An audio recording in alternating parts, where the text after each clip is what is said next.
tagapagtanggol ng mga controversial. Sino si attorney? Nicholas Kaufman? This is presented to you by Education 4708. Just proceed to view the full content. Attorney Nicholas Kaufman. Maaring hindi pamilyar ang pangalan pero dapat mo siyang kilalanin. Malaki ang kaniyang pangalan sa mundo ng batas internasyonal.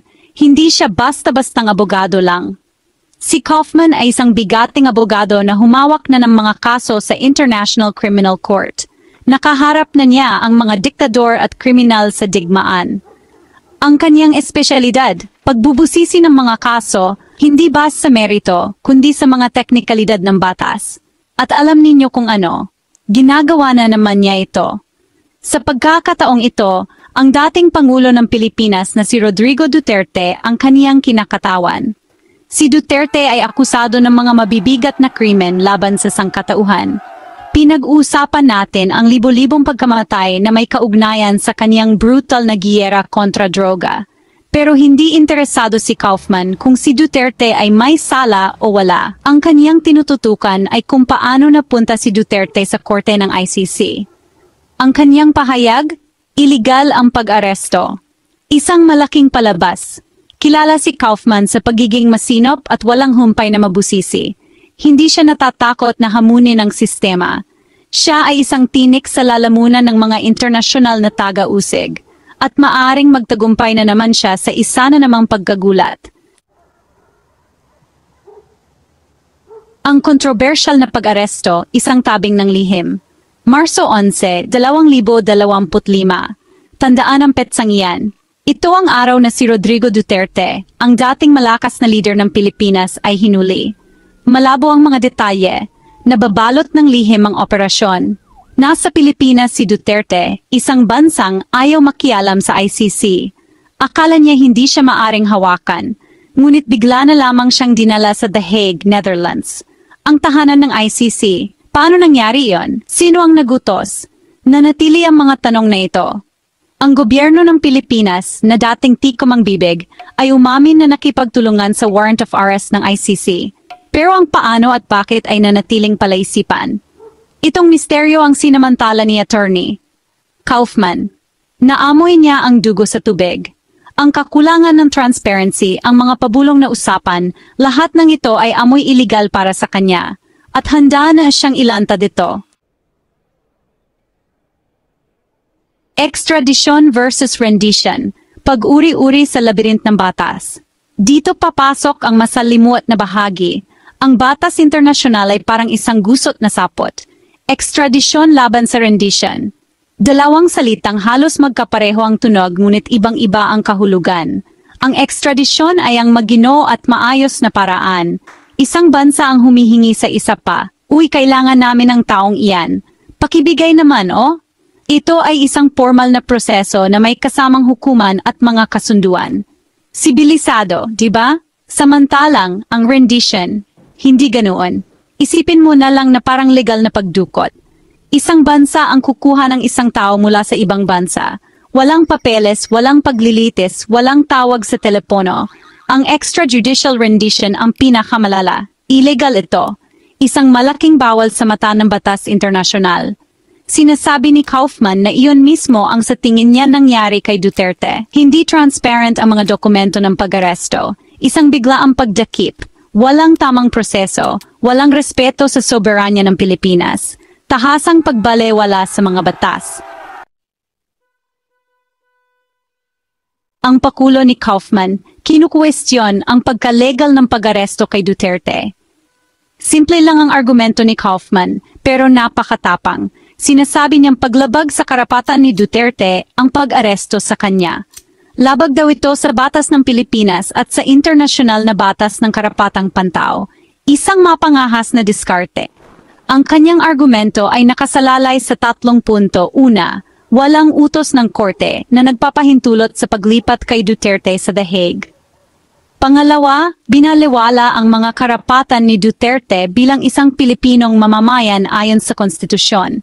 Hindi siya nabigyan ng tamang proseso.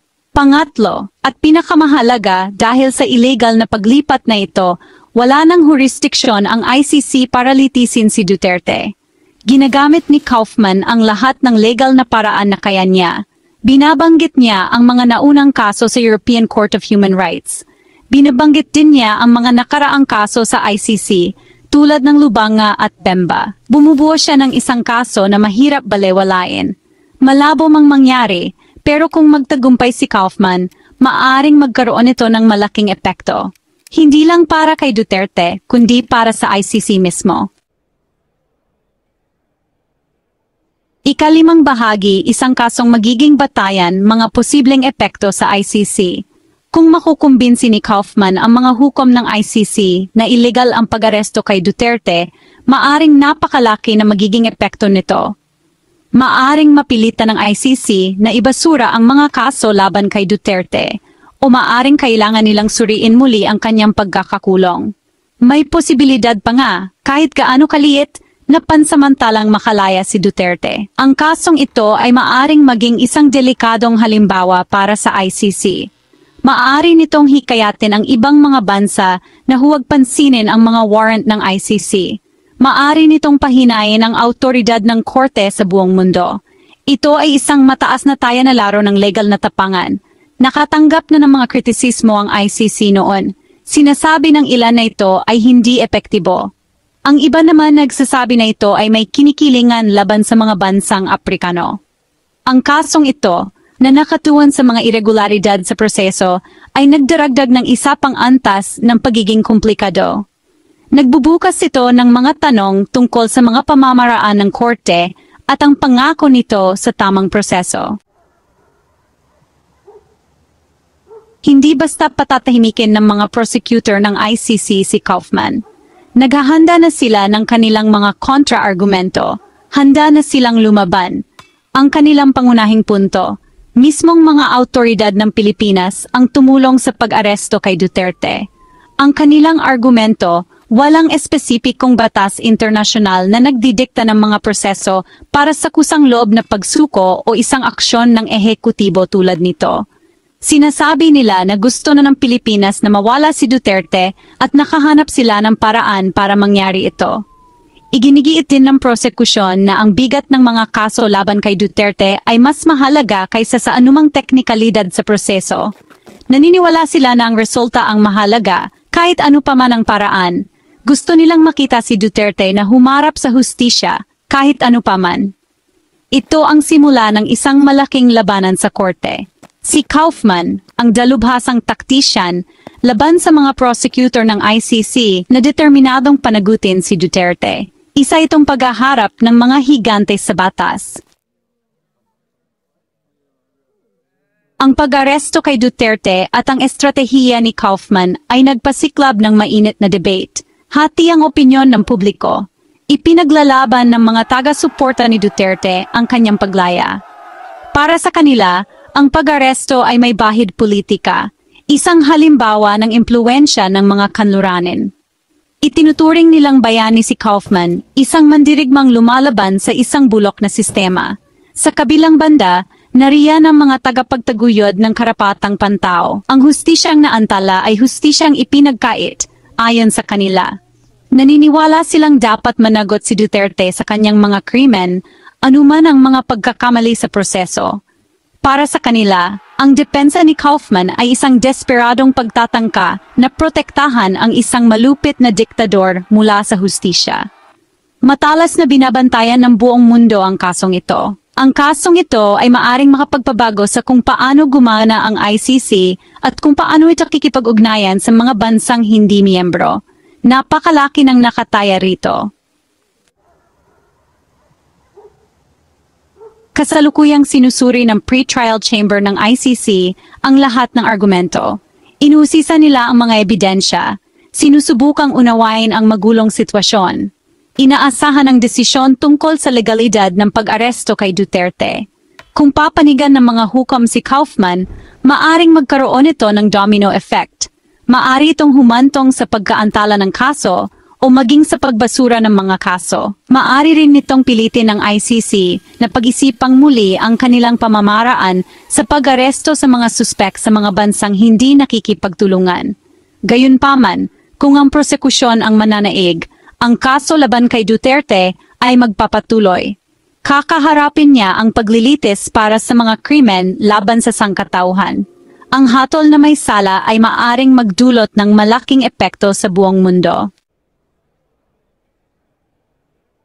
Nasa sangandaan ngayon ang ICC. Sinusubok ng kasong ito ang katapatan nito, ang kakayahan nitong ipatupad ang mandato nito sa isang mundo na puno ng mga komplikadong geopolitical realities. Nakasalalay ang kapalaran ni Duterte. Siya ba ang magiging unang dating pinuno ng Estado na mapapatunayang may sala ng ICC? O makakalaya ba siya, isang patunay sa mga limitasyon ng hustisya sa buong mundo? Isang bagay ang sigurado, nakaabang ang buong mundo. Ang resulta ng kasong ito ay magkakaroon ng malawakang implikasyon para sa batas internasyonal, karapatang pantao, at ang laban kontra sa kawalan ng parusa. Ito ay isang mahalagang sandali sa paghahangad ng hustisya sa buong mundo. Ano sa tingin mo ang magiging kahihinatnan ng kasong ito? Mabasura na kaya ito at mapalaya ng maaga si Duterte? Mag-comment ang iyong opinyon tungkol dito. At huwag kalimutang mag-like, share at subscribe para laging updated sa mga susunod nating updates tungkol sa kasong ito.